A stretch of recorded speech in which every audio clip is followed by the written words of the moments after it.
Hi hello welcome to my channel എൻ്റെ സ്വാദിലേക്ക് എൻ്റെ എല്ലാ കൂട്ടുകാർക്കും പ്രേക്ഷകർക്കും സ്വാഗതം. ഇന്ന് ഞാൻ നിങ്ങളുടെ മുന്നിൽ എത്തിയിരിക്കുന്നത് ഒരു കറി ആയിട്ടാണ്. ചപ്പാത്തിയുടെ കൂടെയോ പുട്ടിൻ്റെ കൂടെയോ എല്ലാം കഴിക്കാൻ പറ്റിയ, പക്ഷേ ആ കറിയിലെ ഹീറോയിനെയും കണ്ടു കഴിഞ്ഞാൽ നിങ്ങൾ അതിശയപ്പെടും. അതാണ് ഞാൻ കാണിക്കാൻ പോകുന്നത്. ഒരു സർപ്രൈസ് കറിയാണിത്. നമ്മുടെ ഇന്നത്തെ കറിയുടെ ഹീറോയിൻ ആരാന്ന് നോക്കിയേ, കൊഞ്ച്. കണ്ടില്ലേ, കൊഞ്ച് നല്ല ഉപ്പും മഞ്ഞപ്പൊടി മുളക് പൊടി പുരട്ടി ഞാൻ വെച്ചിട്ടുണ്ട്. ഇന്നത്തെ നമ്മുടെ കറിയുടെ ഹീറോയിൻ കൊഞ്ച്. നമ്മുടെ ഹീറോ ആരാണ് നോക്കിയേ, ഇടിച്ചക്ക. കുഞ്ഞു കുഞ്ഞു കഷ്ണങ്ങളായി ഉപ്പും മഞ്ഞപ്പൊടി ഇട്ട് വേവിച്ച് വെച്ചതാണ്. അപ്പോൾ ഈ രണ്ട് കോമ്പിനേഷൻ നിങ്ങൾ കഴിച്ചിട്ടുണ്ട് എപ്പോഴെങ്കിലും? ഇല്ലെങ്കിൽ ഇന്ന് നമുക്കൊന്ന് ട്രൈ ചെയ്ത് നോക്കാം. ഇത് പുട്ടിനും ചപ്പാത്തിക്കും ചോറിനും എല്ലാം പറ്റിയ ഒരു കൂട്ടാനാണ്. ഈ ചക്ക വേവിച്ച കുറച്ച് വെള്ളം ഞാൻ എടുത്തു വെച്ചിട്ടുണ്ട്. അത് അവസാനം ആവശ്യമുണ്ടെങ്കിൽ മാത്രം ഞാൻ ഉപയോഗിക്കും. ആദ്യം തന്നെ നമുക്ക് ചെയ്യേണ്ടത് ഈ കൊഞ്ച് ഒന്ന് ഫ്രൈ ചെയ്തെടുക്കുകയാണ്. ആദ്യം അതാണ് ചെയ്യേണ്ടത്. ഒരു പാൻ അടുപ്പത്ത് വെച്ച് ഗ്യാസ് കത്തിച്ച് കുറച്ച് എണ്ണ ഒഴിക്കുക. ഈ കൊഞ്ച് വറുത്ത എണ്ണ നിങ്ങൾ വിചാരിക്കും ഇതെന്തിനാ ഇത്ര അധികം ഒഴിക്കുന്നതെന്ന്. ഇത് വേസ്റ്റ് ആവില്ല. കാരണം ബാക്കിയുള്ള എല്ലാം ചെയ്യാൻ വേണ്ടിയിട്ട് നമുക്ക് ഈ എണ്ണ തന്നെ നമ്മൾ ഉപയോഗിക്കും. അപ്പോൾ എണ്ണ ചൂടാവട്ടെ. എന്നിട്ട് കൊഞ്ച് വറുത്ത് കോരിയെടുക്കണം. നന്നായി തന്നെ വറുത്തോട്ടെ കൊഞ്ച് കേട്ടോ. പിന്നെ ഒന്ന് ചക്കയുടെ കൂടെ ഇട്ടിട്ട് നമുക്ക് എല്ലാ വീട്ടിലും ഇപ്പോൾ ഉണ്ടാവുമല്ലോ ഇടിച്ചക്ക, അല്ലേ ഇഷ്ടം പോലെ കിട്ടുന്ന സമയമാണിത്. ഇങ്ങനെ സീസണിൽ കിട്ടുന്ന സാധനങ്ങൾ കൊണ്ട് നമ്മൾ ഇഷ്ടം പോലെ ഈ ഇടിച്ചക്ക കൊണ്ട് നമുക്ക് പല ഐറ്റംസും ഉണ്ടാക്കാൻ പറ്റും. ഉരുളക്കിഴങ്ങിട്ട് നല്ല തേങ്ങ വറുത്തരച്ച മസാലക്കറി ഉണ്ടാക്കാം. പിന്നെ ഇടിച്ചക്ക തീയൽ ഉണ്ടാക്കാം, ഉള്ളി തീയൽ ഉണ്ടാക്കുന്ന മാതിരി എന്തെല്ലാം ചെയ്യാൻ പറ്റും. സാമ്പാർ. എല്ലാവരും ഇടിച്ചക്ക നന്നായി കഴിക്കുക, ശരീരത്തിനും എല്ലാം നല്ലതാണ്. അത് വലുതായി കഴിഞ്ഞാൽ പിന്നെ നമുക്ക് ആ ചെറിയ ചക്ക കിട്ടില്ലല്ലോ. നമുക്കെല്ലാം ചെറിയ ചക്കേനേക്കാളും വലിയ ചക്കേനേക്കാളും ഇഷ്ടം ഇടിച്ചക്കയാണ്. ഇടിച്ചക്ക തോരൻ കേട്ടിട്ടില്ലേ? ഉപ്പേരി ചതുക്കിയിട്ട് തേങ്ങയും പപ്പടെല്ലാം പൊട്ടിച്ചിട്ടുണ്ടാക്കുന്ന ഉപ്പേരി, അങ്ങനെ പലതും ഉണ്ട്. എല്ലാവരും ഉപയോഗിക്കുന്നുണ്ടാവുമെന്ന് വിശ്വസിക്കുന്നു. നമുക്ക് ഈ കൊഞ്ചിവിടെ വറുത്ത് കോരാം. അധികം വലിയ കൊഞ്ചൊന്നും വേണ്ട കേട്ടോ. ഇതാ ചെറിയ ചെറിയ കൊഞ്ചായി കഴിഞ്ഞാലേ ഒരു ടേസ്റ്റ് ഉണ്ടാവുള്ളൂ. കാരണം അത് മിക്സായി കിടക്കണ്ടേ, ചക്കയും അതും കൂടെ. കൊഞ്ച് വറുത്ത് കോരണം.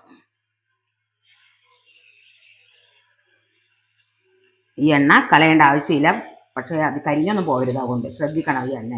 കാരണം കരിഞ്ഞു പോയാൽ പിന്നെ നമ്മളെ കൂട്ടാൻ ഉപയോഗിക്കാൻ പറ്റില്ലല്ലോ.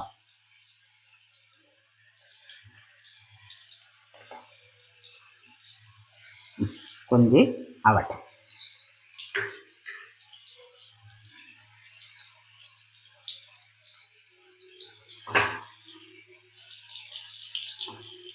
കൊഞ്ച് നന്നായി വേവിക്കേണ്ട ഒരു സാധനമാണ്. ഇത് ഫ്രൈ ആയി കഴിഞ്ഞാലും പിന്നെയും നമ്മൾ ചക്കയുടെ കൂടെ ഇട്ടിട്ട് ഒന്നും കൂടി വേവിക്കും. കാരണം കൊഞ്ച് എല്ലാവർക്കും ഒന്നും പിടിക്കില്ല, അലർജിയൊക്കെ ഉണ്ടാക്കുന്ന സാധനങ്ങളാണ്. പക്ഷെ നമുക്കെല്ലാം കൊഞ്ചിനെ കൊണ്ട് പ്രശ്നമില്ല. അതുകൊണ്ട് വീട്ടിൽ വാങ്ങിക്കാറുണ്ട്. ഇപ്പം ഇഷ്ടംപോലെ കിട്ടുന്നുണ്ട്.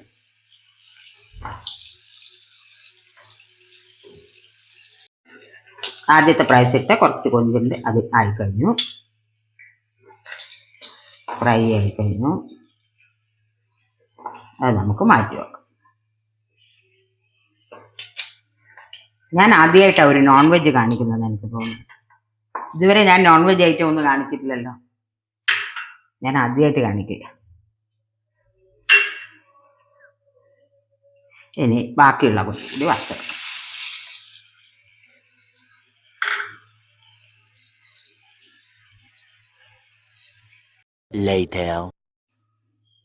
അങ്ങനെ കൊഞ്ചെല്ലാം ഫ്രൈ ചെയ്ത് വെച്ചു. ഇത്രയേ ഉള്ളൂ, കാരണം ഞാൻ ചക്കയും അത്രയല്ലേ എടുത്തിട്ടുള്ളൂ. ഇനി നമുക്ക് അതിൻ്റെ മസാല എല്ലാം ഉണ്ടാക്കാം. ആദ്യം ഉള്ളി വഴറ്റണം. അത് ഞാൻ പറഞ്ഞില്ലേ, ആ എണ്ണ കളയാൻ പാടില്ല. ആ എണ്ണ തന്നെയാണ്, എന്നാലേ ആ കൊഞ്ചിൻ്റെ ടേസ്റ്റ് എല്ലാത്തിലും വരുള്ളൂ. അതുകൊണ്ട് മസാല കരിഞ്ഞു പോകാൻ പാടില്ല. കരിഞ്ഞു പോയി കഴിഞ്ഞാൽ പിന്നെ ഒരു ലോ ഫ്ലെയിമിൽ വെച്ച് ഉള്ളി നന്നായി വഴറ്റുക.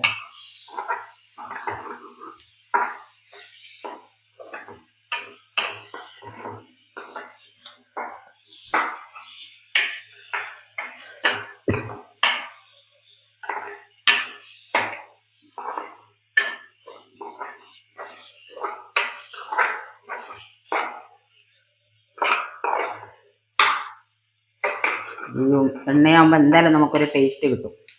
പണ്ടൊക്കെ എല്ലാവരും ഇല്ലേ മീൻ വറുത്ത എണ്ണ ചോറിലിട്ട് കുഴച്ച് കഴിക്കും, ഞാൻ കണ്ടിട്ടുണ്ട്. പക്ഷേ എങ്കിൽ അത് ഇക്കാലത്തൊന്നും ആരും കഴിക്കുന്നില്ല. അതെല്ലാം മോശമാണെന്നാണ് പറയുന്നത്. അതിനൊരു പ്രത്യേക ടേസ്റ്റായിരുന്നു. നമ്മളൊക്കെ ചെറുപ്പകാലത്തിൽ എനിക്ക് ഭയങ്കര ഇഷ്ടമായിരുന്നു അങ്ങനെ ആയിരിക്കും.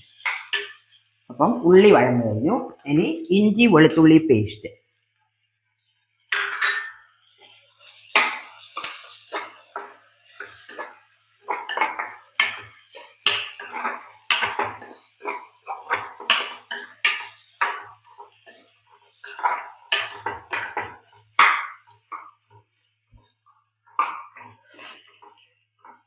പിന്നെ നമ്മൾ എന്ന് ഉപയോഗിക്കുന്ന മല്ലിപ്പൊടി, മുളക് പൊടി, മഞ്ഞൾപ്പൊടി. മുളക് പൊടി ഞാനിതിൽ കുറച്ചേ ഇട്ടിട്ടുള്ളൂ. കാരണം ഇത് നമ്മൾ കൊഞ്ച് വറക്കുന്ന സമയത്ത് ഉപയോഗിച്ചിട്ടുണ്ട്.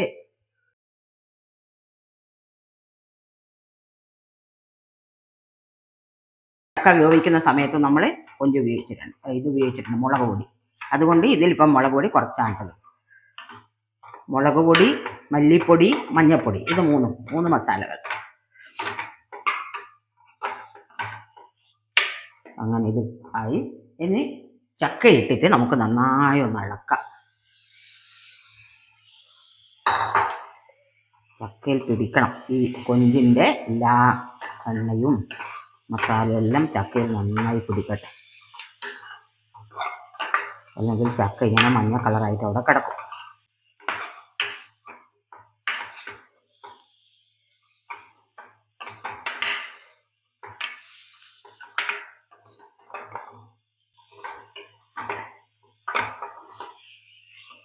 ഇല്ല, ചക്കയുടെ കളറെല്ലാം മാറി വരുന്നില്ല.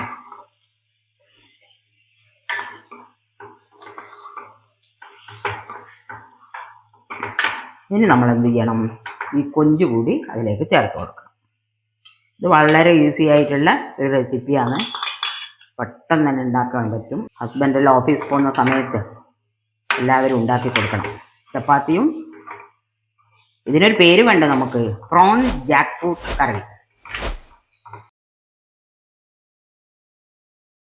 ചക്ക കൊഞ്ച് കറി, അല്ലെങ്കിൽ കൊഞ്ച് ചക്കക്കറി, എന്ത് പേര് വേണമെങ്കിലും ഇടാം. ഇനി നമുക്ക് എന്താ ഇതിൽ വേണ്ടത്? കുറച്ച് പുളിരസം എന്തെങ്കിലും വേണ്ടേ? അതിന് വേണ്ടിയിട്ടാണ് നമ്മുടെ 1.5 ടൊമാറ്റോ ഞാൻ അരച്ചിവിടെ വെച്ചിട്ടുണ്ട്. എൻ്റെ ടൊമാറ്റോ അത്ര പഴുത്തില്ലായിരുന്നു. ഇതങ്ങ് നല്ല ചുവപ്പ് കളർ വരേണ്ടതാണ്. അതും നന്നായി ഇളക്കി ചേർക്കുക. ഇപ്പം കൊഞ്ചിൻ്റെ മസാലയും കൊഞ്ചും ചക്കയും എല്ലാം നല്ല ഇതിൽ ആയിട്ടുണ്ട്. സിമ്മിലാണുള്ളത്, അതുകൊണ്ട് കരിഞ്ഞു പോകുന്നൊന്നും പേടിക്കണ്ട.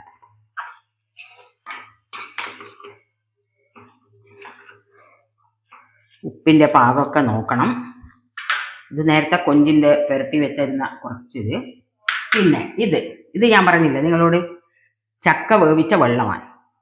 കാരണം എന്തെങ്കിലും വെള്ളം വേണ്ടേ ഇതിൽ, അപ്പോൾ അതിന് ഉപയോഗിക്കാം നമുക്ക്. ചക്ക വേവിച്ച വെള്ളം.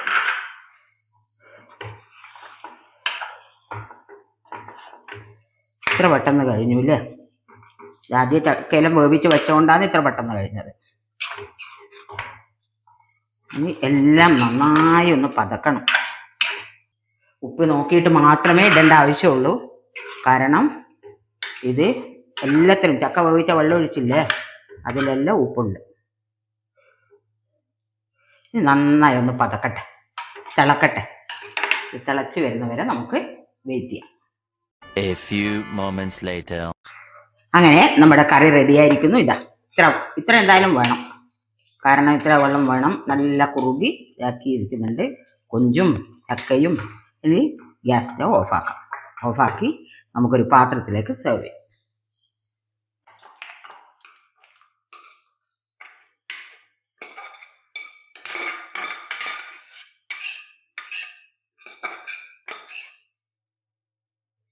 കൊഞ്ചെല്ലാം കാണുന്നുണ്ട്. 2000 years later. ഇന്നത്തെ ഈ ആവി പറക്കുന്ന കറി എല്ലാവർക്കും ഇഷ്ടപ്പെട്ടെന്ന് കരുതുന്നു. എല്ലാവരും ട്രൈ ചെയ്ത് നോക്കണം. വളരെ സിമ്പിളാണ്. കൊഞ്ച് ഇഷ്ടം പോലെ കിട്ടുന്നുണ്ട്. ഇടിച്ചക്ക അല്ല, പറമ്പിൽ തന്നെ പറിച്ചെടുക്കാൻ പറ്റും. അതുകൊണ്ട് എല്ലാവരും ഇതൊന്ന് ട്രൈ ചെയ്ത് നോക്കുക. ഉണ്ടാക്കി നോക്കിയിട്ട് ഫ്രണ്ട്സുമാർക്ക് ഷെയർ ചെയ്യുക, ലൈക്ക് ചെയ്യുക, കമൻറ്റ് ചെയ്യുക. പിന്നെ സബ്സ്ക്രൈബ് ചെയ്യാൻ മറക്കരുതേ. ഇനി അടുത്ത നല്ല ഒരു ഡിഷുമായി വരുന്നതാണ് ഞാൻ. അതുവരേക്കും ബൈ, ഗുഡ് നൈറ്റ്.